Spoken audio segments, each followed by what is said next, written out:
ಸಂಕ್ರಾಂತಿ ಹಬ್ಬ ಆದ್ಮೇಲೆ ಬಹುಶಃ ನಮ್ಮ ರಾಜ್ಯ ರಾಜಕೀಯದಲ್ಲಿ ಕಾಂಗ್ರೆಸ್ ರಾಜಕೀಯದಲ್ಲಿ ಕ್ರಾಂತಿ ಆಗುತ್ತೆ, ಬದಲಾವಣೆ ಆಗುತ್ತೆ ಅನ್ನೋ ಚರ್ಚೆ ಆಗ್ತಾ ಇತ್ತು. ಇದೇ ವಿಚಾರಕ್ಕೆ ಸಂಬಂಧಪಟ್ಟಂತೆ ರಾಜ್ಯದಲ್ಲಿ ಸಂಕ್ರಾಂತಿ ಕ್ರಾಂತಿ ಭ್ರಾಂತಿ ಏನೂ ಇಲ್ಲ ಅಂತ ಹೇಳಿ ಇದೀಗ ಬಳ್ಳಾರಿಯಲ್ಲಿ ಉಸ್ತುವಾರಿ ಸಚಿವ ಜಮೀರ್ ಅಹ್ಮದ್ ರಿಯಾಕ್ಟ್ ಮಾಡಿದ್ದಾರೆ. ನವೆಂಬರ್ ಕ್ರಾಂತಿ ಸಂಕ್ರಾಂತಿ ಭ್ರಾಂತಿ ಏನೂ ಇಲ್ಲ. ಮುಖ್ಯಮಂತ್ರಿ ಸಿದ್ದರಾಮಯ್ಯ 5 ವರ್ಷ ಸಿಎಂ ಆಗಿ ಮುಂದುವರಿತಾರೆ. ನಮ್ಮ ಹೈಕಮಾಂಡ್ ಪಕ್ಷ ಎಲ್ಲದನ್ನು ಕೂಡ ಹೈಕಮಾಂಡ್ ನಿರ್ಧಾರ ಮಾಡುತ್ತೆ. ರಾಜ್ಯದಲ್ಲಿ ಬಡವರ ಶೋಷಿತರ ಪರ ಸಿಎಂ ಕೆಲಸ ಮಾಡ್ತಿದ್ದಾರೆ. ಸಿದ್ದರಾಮಯ್ಯ ಅವರ 5 ವರ್ಷ ಮುಖ್ಯಮಂತ್ರಿ ಆಗಿರಬೇಕು, ಅವರೇ 5 ವರ್ಷ ಮುಖ್ಯಮಂತ್ರಿ ಆಗಿರಬೇಕು ಅಂತ ಹೇಳಿ ಇದೀಗ ಜಮೀರ್ ಅಹ್ಮದ್ ರಿಯಾಕ್ಟ್ ಮಾಡಿದ್ದಾರೆ. ಬಳ್ಳಾರಿಯಲ್ಲಿ ಮಾತನಾಡಿರುವಂತಹ ಜಮೀರ್ ಅಹ್ಮದ್ ಎಲ್ಲವೂ ಕೂಡ ಕ್ರಾಂತಿ ಬಗ್ಗೆ ಸ್ಪಷ್ಟವಾಗಿ ಕ್ಲಾರಿಟಿ ಕೊಟ್ಟಿದ್ದಾರೆ. ಏನು ಕ್ರಾಂತಿನೂ ಇಲ್ಲ. ನಾನು ಹೇಳಿದೀನಿ ನವೆಂಬರ್ ಕ್ರಾಂತಿ ಅಂದ್ರು, ನವೆಂಬರ್ ಕ್ರಾಂತಿ ಹೋಯ್ತು.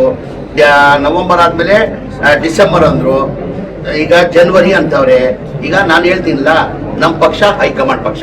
ಈಗ ಸಿದ್ದರಾಮಯ್ಯಗೆ ಬದಲಾವಣೆ ಮಾಡಬೇಕಾದ್ರೆ ನಮ್ಮಿಂದ ಯಾರಿಂದನೂ ಸಾಧ್ಯ ಇಲ್ಲ, ಅದು ಹೈಕಮಾಂಡ್ ಇಂದ ಮಾತ್ರ ಸಾಧ್ಯ. ನಾವು ಹೈಕಮಾಂಡ್ ಏನ್ ನಿರ್ಧಾರ ತಗೊಂಡು ಎಲ್ಲ ನಾವೆಲ್ಲ ಬದ್ಧ. ನೋ ಕ್ರಾಂತಿ ನೋ ಭ್ರಾಂತಿ ಏನೇನಿಲ್ಲ, ಏನೇನಿಲ್ಲ. ನಮ್ಮ ಪಕ್ಷ ಹೈಕಮಾಂಡ್, ನಮ್ಮ ಪಕ್ಷ. ಈಗ CLP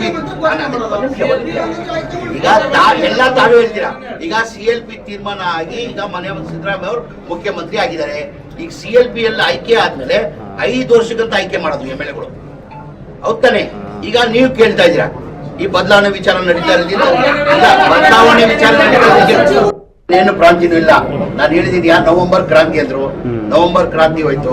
ಬಳ್ಳಾರಿ ಉಸ್ತುವಾರಿ ಸಚಿವರಾಗಿರುವಂತಹ ಜಮೀರ್ ಅಹ್ಮದ್ ಅವರು ರಿಯಾಕ್ಟ್ ಮಾಡಿರುವಂತದ್ದು ಅದರಲ್ಲೂ ಕೂಡ ಸ್ಪಷ್ಟವಾಗಿ ಹೇಳಿದ್ದಾರೆ. ಕಾರಣ ಏನು ಅಂತಂದ್ರೆ, ಇಲ್ಲಿ ಸಂಕ್ರಾಂತಿ ಆದ ನಂತರ ನಮ್ಮ ಕಾಂಗ್ರೆಸ್ ರಾಜಕೀಯದಲ್ಲಿ ಬಹುಶಃ ನಾಯಕತ್ವ ಬದಲಾವಣೆ ಆಗುತ್ತೆ, ನಿಜವಾಗ್ಲೂ ಕೂಡ ಪವರ್ ಶೇರಿಂಗ್ ಆಗುತ್ತೆ ಅನ್ನುವಂತ ಚರ್ಚೆ ಆಗ್ತಾ ಇತ್ತು.